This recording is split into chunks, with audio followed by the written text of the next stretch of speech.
सुप्रभात बच्चों। आज हम गजानन माधव मुक्तिबोध द्वारा रचित सहर्ष स्वीकारा है कविता की शुरुआत करेंगे। उससे पहले हम मुक्तिबोध जी के बारे में कुछ जानेंगे, कविता का मुख्य प्रतिपाद्य पढ़ेंगे, फिर उस कविता के बारे में। सहर्ष स्वीकारा है, स्वीकार करना, किसी चीज़ को आत्मसात कर लेना, ग्रहण कर लेना।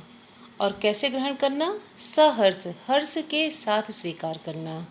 ठीक है, जैसे कि इसको इस उदाहरण से समझिए कि जीवन में अच्छाई आएगी तो आप तो स्वीकार करेंगे ही, लेकिन हो सकता है कभी कोई तकलीफ़ हो जाए, कोई कष्ट आ जाए जीवन में। तो अगर एक तो है कि आप उसको रोध होकर उस काम को कर रहे हैं कि अरे हमें परीक्षा का ही उदाहरण आप ले लें, आपकी परीक्षाएं होने वाली हैं, अरे मेरी पेपर होगा ये वो, तो आप उसको रो धो के काम कर रहे हैं। एक है आपने खुशी खुशी उस चीज़ को स्वीकार कर लिया, हाँ हमारा पेपर है, हम तैयारी करेंगे, हम देंगे, तो सहर्ष स्वीकारा है। मुक्तिबोध ने ये कविता का शीर्षक दिया है कि उनके जीवन में जो भी सुख दुख, विषाद, निराशा, खुशी, जो भी जैसे भी आया वो उसे उन्होंने कैसे सहर्ष स्वीकार कर लिया। चलिए हम मुक्तिबोध जी के बारे में थोड़ी जानकारी ले लें। इनका जन्म 13 नवंबर सन 1917 श्योपुर ग्वालियर मध्य प्रदेश में हुआ था। इनकी प्रमुख रचनाएं हैं चांद का मुंह टेढ़ा है, भूरी भूरी खाक धूल, ये दो इनके कविता संग्रह हैं। काठ का सपना, विपात्र, सतह से उठता आदमी, ये कथा साहित्य है जिसमें से विपात्र अक्सर पूछा जाता है कि किसकी कहानी है, मुक्तिबोध जी की। कामायनी एक पुनर्विचार, नई कविता का आत्मसंघर्ष, नए साहित्य का सौंदर्य शास्त्र, जिसे बाद में आखिर रचना क्यों नाम से प्रकाशित किया गया था। समीक्षा की समस्याएं और एक साहित्यिक की डायरी, ये सारी इनकी आलोचनात्मक पुस्तक हैं। भारत इतिहास और संस्कृति पर भी इन्होंने लिखा। इनका निधन 11 सितंबर सन 1964 नई दिल्ली में हुआ।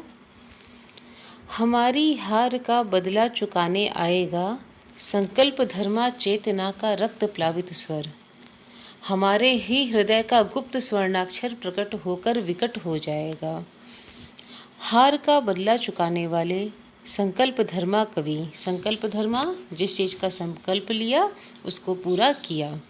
हार का बदला चुकाने वाले संकल्प धर्मा कवि मुक्तिबोध का पूरा जीवन संघर्षों में बीता। उन्होंने 20 वर्ष की छोटी उम्र में बड़नगर मिडिल स्कूल में मास्टरी की। तत्पश्चात सुजालपुर, उज्जैन, कोलकाता, इंदौर, मुंबई, बेंगलोर, बनारस, जबलपुर, राजनांदगांव आदि स्थानों से पर मास्टरी से लेकर पत्रकारिता तक का काम किया। कुछ समय तक पाठ्य पुस्तकें भी लिखीं। छायावाद और स्वच्छंदतावाद की कविता के बाद जब नई कविता आई तो मुक्तिबोध उसके अगुआ कवियों में से एक थे। पिछली बार जब हम कैमरे में अपाहिज कविता पढ़ रहे थे, जो कि किसके द्वारा लिखी गई थी, श्री रघुवीर सहाय जी के द्वारा, तब मैंने तार सप्तक पर थोड़ी चर्चा की थी और बताया था श्री रघुवीर सहाय जी द्वितीय तार सप्तक, जो कि कब प्रकाशित हुआ था, 1951 में, 1951 में उसके कवि थे।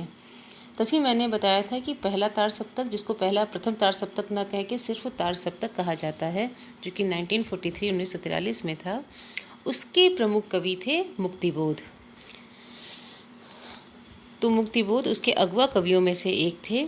इनकी जो वाक्य संरचना है, मराठी संरचना से प्रभावित लंबे वाक्यों ने उनकी कविता को आम पाठक के लिए कठिन बनाया, लेकिन उनमें भावनात्मक और विचारात्मक ऊर्जा ऐसी अटूट थी कि कोई नैसर्गिक लगता था कि कोई अंदर से प्राकृतिक रूप से कुछ है जो कभी चुकता ही नहीं। विचारों की जो श्रृंखला थी वो कभी खत्म ही नहीं होती थी और अधिकाधिक वेग और तीव्रता के साथ उमड़ता चला आता है। यह ऊर्जा अनेकानेक कल्पना चित्रों, कवि जो कुछ भी विचार करता है वही तो उसकी कविता में आता है, कल्पना चित्रों और फैंटेसियों का आकार ग्रहण कर लेती है। फैंटेसी का अर्थ होता है एक कल्पना, पूरा चित्र वहाँ सामने जो है खड़ा हो जाता है। अक्सर ये सवाल पूछा जाता है कि फैंटेसी का कवि किसे कहते हैं, तो कौन है? इसका उत्तर होगा मुक्तिबोध।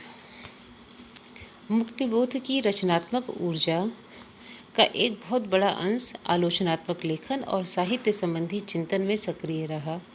ये एक समर्थ पत्रकार भी थे। इसके अलावा राजनैतिक विषयों, अंतर्राष्ट्रीय परिदृश्य तथा देश की आर्थिक समस्याओं पर लगातार लिखा है। कवि शमशेर बहादुर सिंह के शब्दों में उनकी कविता अद्भुत संकेतों भरी, जिज्ञासाओं से अस्थिर, कभी दूर से शोर मचाती, कभी कानों में चुपचाप राज की बातें कहती चलती है। हमारी बातें हमको सुनाती है। हम अपने को एकदम चकित होकर देखते हैं और पहले से अधिक पहचानने लगते हैं। मुक्तिबोध की कविताएं सामान्यतः बहुत लंबी होती हैं। बच्चों, इनकी 2 कविताएं बताऊंगी, अंधेरे में और ब्रह्म राक्षस, जो कि चांद का मुंह टेढ़ा काव्य संग्रह से ली गई हैं। बहुत ही लंबी कविताएं हैं और उसमें फैंटेसी, ब्रह्म राक्षस में तो पूरा एक बावड़ी का दृश्य आता है 60 पंक्तियों में। फिर ब्रह्म राक्षस की मनु की दशा आती है, फिर वो कैसे अपनी, ब्रह्म राक्षस वहाँ पे कोई भूत प्रेत नहीं है, वो बौद्धिक वर्ग का प्रतीक है जो बस बोलते तो रहते हैं लेकिन समाज में परिवर्तन नहीं ला पाते, कुछ कर नहीं पाते। वो अंधेरी गहरी गुहाओं में जो है पड़ा है। तो ऐसी ही चीज़ों को इन्होंने अपनी कविताओं में एक जो है नया आयाम दिया। तो उन कविताओं में इन्होंने इतनी लंबी लंबी कविताएं लिखी हैं, उनमें से जो छोटी थी अपेक्षाकृत, वो है, उनमें से ही एक है सहर्ष स्वीकारा है, जो भूरी भूरी खाक धूल। इसे अच्छे से अंडरलाइन कर लीजिए और याद कर लीजिएगा। एक, बल्कि मैं तो कहती हूँ एक पेज पे पूरा क्रम से कौन सी कविता किस संग्रह से ली गई है आपकी पाठ्य पुस्तक में, क्योंकि बहुविकल्पी प्रश्नों में ये प्रश्न जरूर आपके बनेंगे। सहर्ष स्वीकारा है जो भूरी भूरी खाक धूल में संकलित है। एक होता है स्वीकारना, दूसरा होता है सहर्ष स्वीकारना, यानी कि खुशी खुशी स्वीकार करना। यह कविता जीवन के सब सुख दुख, संघर्ष, अवसाद, उठा पटक सम्यक भाव से अंगीकार करने की प्रेरणा देती है। जब इस कविता को आप पढ़ेंगे तो आप जानेंगे जीवन में जो कुछ भी आए, गीता में भी कहा गया है, सुखे दुखे समा कृत्वा लाभा लाभे जया जय। जीवन में सुख दुख जो भी जैसा आए, लाभ हो हानि हो, सबको सम्यक भाव से स्वीकार करना, यही यहाँ इस कविता का भी मूल तथ्य यही है। कवि को जहाँ से यह प्रेरणा मिली, प्रेरणा के उस उत्स तक भी हमको ले जाती है। कहाँ से ये प्रेरणा मिली कि कवि इतनी अच्छी बातें कह रहा है कि सब कुछ अंगीकार कर लो, स्वीकार कर लो। वो स्रोत भी वहाँ जो है, उस विशिष्ट व्यक्ति या सत्ता को भी उन्होंने इसी सहजता के चलते स्वीकार किया था। कुछ इस तरह स्वीकार और आत्मसात किया था कि आज तक वह सामने नहीं भी है। एक समय के बाद वो जो प्रेरणा थी वो चली गई, फिर भी उसके आसपास होने का एहसास है। उसको उन्होंने आपके आगे कविता में पढ़ेंगे, इस तरह से पंक्तिबद्ध किया है। मुस्काता चांद ज्यों धरती पर रात भर, मुझ पर त्यों तुम्हारा ही खिलता वह चेहरा है। जिस प्रकार धरती पे रात भर मुस्कुराते हुए चांद दिखाई देता है, ठीक वैसे ही मुझ पर त्यों तुम्हारा ही दे कहने से उस व्यक्ति विशेष पर उन्होंने एकदम से अपनी बात कही कि तुम ही हो मेरे जीवन में, कि खिलता हुआ तुम्हारा वह चेहरा जो है, मुस्कुराता हुआ चांद की तरह खिला हुआ चेहरा मुझे प्रेरणा देता है। और चूँकि यह एहसास आप्लवनकारी है, एक बदलाव ला देता है कवि के हृदय में। कविता का मैं, मुझ पर, ये बच्चों ये जो एक चीज़ है ना, निज नई कविता जो आई थी, इसमें एक ये बहुत प्रबल इसकी विशेषता थी कि मैं चीज़ों, मैं कहना, मैंने निज शैली अपनाई, मैंने ये कहा, मुझ, इस ये जो शब्द होते हैं निजतावाचक है। आप पढ़ते भी होंगे सर्वनाम में। तो जब कवि अपनी निजी प्रसंगों का वर्णन कर रहा है तो वो कहेगा नहीं मैंने ये कहा, निज यहाँ पर है, मुझ पर, मेरा, मैं, मुझ। तो यहाँ पे कवि अपने जो नितांत व्यक्तिगत बातें हैं उनको सबके सामने लाता है। मैं उसकी भाव प्रवणता के निजी पक्ष से उबर कर सिर्फ विचार की तरह उसे जीना चाहता है, क्योंकि बृहत्तर विश्व की गुत्थियाँ सुलझाने में उसकी मदद करेगी। अब ये नायिका कौन हो सकती है? उन्होंने स्पष्ट रूप से नहीं कहा कि वो नायिका मेरी प्रिया है, मेरी पत्नी है, नहीं, वो प्रेरणा देने वाली माँ ही आपके मन में भी आ सकता है, लेकिन नहीं, प्रेरणा तो कोई भी दे सकता है। वह दिवंगता की, उनकी जो दिवंगत माँ है, यानी जो मृत्यु प्राप्त हो चुकी हैं, वो माँ भी हो सकती हैं। क्या पता उनकी पत्नी हो, बहन हो, सहचरी यानी कोई मित्र भी हो सकती हैं। तो वो कोई भी हो, उन्होंने स्पष्ट रूप से इस बात का जिक्र कहीं नहीं किया कि नहीं यही है, लेकिन वो इनमें से कोई हो सकती हैं।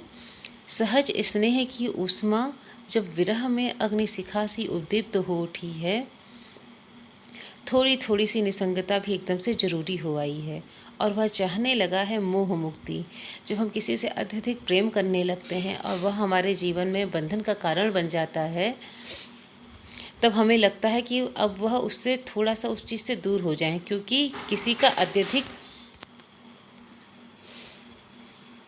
थोड़ा-सा उस प्रेम से दूर होना भी बहुत ज़रूरी हो जाता है अपने जीवन के विकास के लिए। जैसे अगर हम अपनी माँ से बहुत स्नेह करते हैं, लेकिन अगर उनके साथ ही हमेशा जीवन भर बने रहेंगे तो हम जीवन में आगे नहीं बढ़ पाएँगे।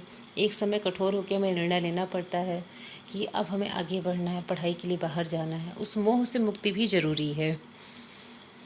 तो चाहने लगा है कि भूलने की प्रक्रिया एक अमावस की तरह, कवि चाहते हैं कि जिस तरह अमावस की तरह उसके भीतर इस तरह घटित हो कि चाँद जरा सा ओट हो ले। जो चाँद जो उस है प्रेरणा का, वो थोड़ी देर के लिए आँख के सामने से हट जाए। अंधेरे से सामना हो तो चित्त की ताकत बढ़े। जीवन में जब कठिनाई आती है, संघर्ष आता है, तब हमारे लिए वो हमें जो इंसान अंदर से आत्मबल जिसका मजबूत होगा, वो अपने कठिन समय में और दृढ़ता के साथ उभरता है। ज़रूरी नहीं है कि कठिनाई हमेशा हमें दुख और अवसाद से ही भरे। ये संघर्ष हमारे जीवन में हमारे व्यक्तित्व को और निखारता भी है। चाहने लगा है कि भूलने की प्रक्रिया एक अमावस की तरह उसके भीतर इस तरह घटित हो कि चाँद जरा सा ओट हो ले। अंधेरे से सामना हो तो चित्त की ताकत बढ़े, हमारे मन की ताकत बढ़े। लगातार यह भौतिक और मानसिक अवलंब अंदर एक अज्ञात भय भी कायम करता है। लगातार किसी के मुँह में पड़े रहना, यह हमें अंदर ही अंदर भीरू बनाता है, कायर बनाता है। ममता के बादल की मंडराती कोमलता, क्योंकि भीतर पिराती है, बहलाती सहलाती आत्मीयता बर्दाश्त नहीं होती है। जो ममता शब्द है, जाहिर सी बात है, यहाँ माँ के लिए ही कहा गया है कि उनकी माँ ही उनकी प्रेरणा स्रोत है, लेकिन चूंकि स्पष्ट रूप से माँ शब्द नहीं बोला, तो ममत्व पत्नी का भी हो सकता है, सखी का भी हो सकता है। तो वो इस चीज़ को कहते हैं कि ये जो उनके जो भी हैं प्रेरणा की जो स्रोत हैं, उनके जो ममता है, ये मेरे मन में बार बार इतने अंदर ज़्यादा जाके अंदर गहराई में बैठ गई है कि कभी कभी ये मुझे भीतर पिराती है, मुझे भीतर भीतर से तकलीफ़ देने लगी है। बहलाती सहलाती इतना ज़्यादा ममत्व, इतना ज़्यादा प्रेम, अब मुझे इतनी आत्मीयता बर्दाश्त नहीं होती। एक समय के बाद क्योंकि ये कब की बात है, अगर आपको जिसको बहुत अधिक चाहते हैं वो अगर दिवंगत हो जाए, वो चला जाए, साथ छोड़ दे, और आप सिर्फ अतीत में ही अपने विचरण करते रहें, बार बार उसको ही याद करके रोते रहें, तो जीवन में आगे नहीं बढ़ सकते हैं। तब आदमी को क्या करना पड़ता है, बहुत ही कठोरता से कहना पड़ता है, बस अब मुझे अतीत में नहीं जीना, मुझे वर्तमान में जीना है। तो उन्हीं सब का विवरण इस कविता में है कि वो उससे कहते हैं, बस अब बस करो अपनी ममता को, अब मैं तुम्हें भूलना चाहता हूँ। क्यों? क्योंकि मुझे जीवन में आगे बढ़ना है।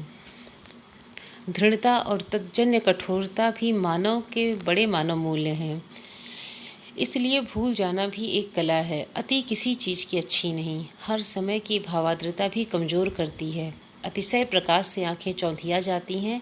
इसलिए किसी हद तक वरेण्य है अंधेरा भी, विस्मृति का अंधेरा।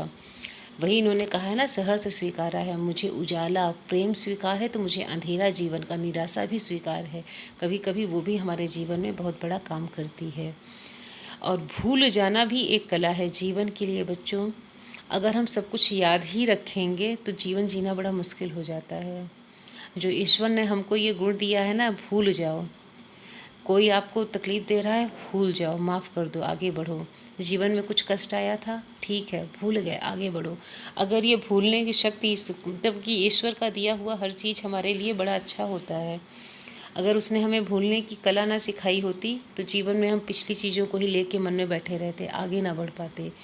तो ये सब चीज़ें सोचिए, ये सब चीज़ें जीवन में आपको पता है, लेकिन ये कवि हैं, बड़े धीरे से शुरू में एक लाइन आती है ना कि सहजता से आपके कानों में आपकी ही बात को कह के चले जाते हैं।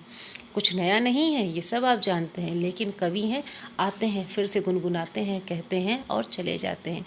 तब आपको फिर से आप अपने आप से अपना साक्षात्कार करते हैं, अरे ये तो मेरे जीवन की भी घटना है, ये तो मेरे साथ भी हो सकता है। आदमी हरदम सब कुछ याद करता चले तो जीना ही मुश्किल हो जाए।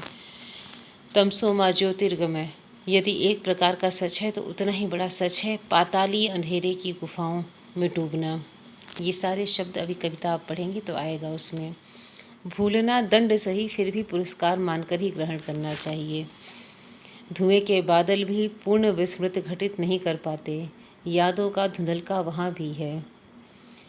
मनुष्य की संपूर्ण चेतना अंधेरा उजाला सुख दुख स्मृति विस्मृति का ताना भरने से बुनी एक कबीरी चादर है जो आत्मा चारों ओर से यानी संपूर्णता में लपेट लेना चाहती है। जीवन का निष्कर्ष यही है कि वह किसी का नहीं क्योंकि सब उसकी परछाई है।